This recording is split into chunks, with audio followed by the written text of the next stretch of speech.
Now this is what you call controversy. Oh my god. And we're gonna go through it. Okay, we got a lot of categories here. Great players for the last 13, 14 seasons, 2010 to 2023. Now, I think the important thing to note is the way I'm going to judge this is off a couple of things. Their prime, their overall career. It has to include accolades, unfortunately. So players like, has anyone not won a flag here? Eddie Betts, you've got to take that into account.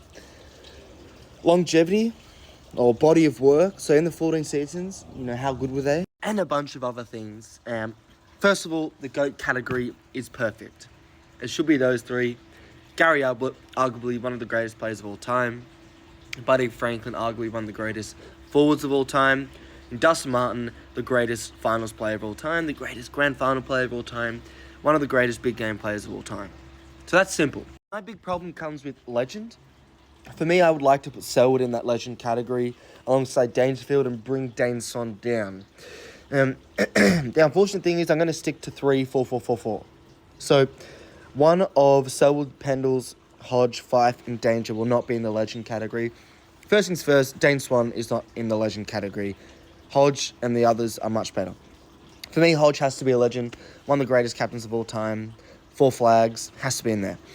As is Pendles. I think Pendles just has to be in there. As does Fife and Danger, which means, unfortunately, Selwood, can he miss out? I think for Selwood, he won 2 flags during this time period. You know what? I'm going to be extremely controversial and put Nat Fife into the iconic class because his body has just let him down for the last few years.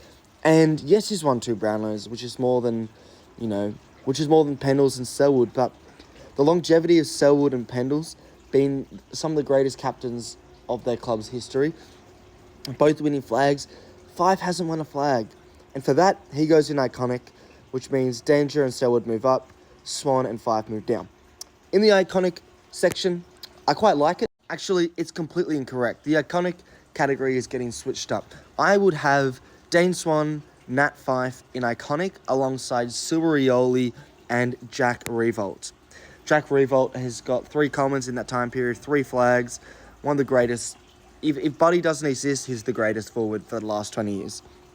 But unfortunately, Buddy does exist. So you can't really say that. But I do think Mitchell and Rance have to go down a class, which means the class category is Mitchell, Alex Rance. I mean, 2 Brownlows, you just have to put Lockie Neal in class. You just have to.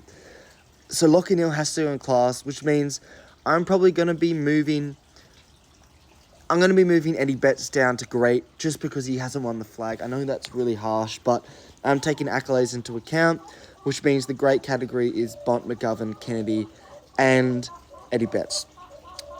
Why McGovern's in here over players like Matty Scarlett, over players, maybe he's actually worthy of being there, but I feel like, there are some players missing out. Bont's in there, how come Bont's in there, but, why isn't someone like a Cochin in there, who's obviously done great things? Matt Prittis has won a Brownlow. Why isn't the likes of Mitchell? I don't know, but look, that's my overall perception on this. Fucking lovely graphic here. Go follow AFL Paradise.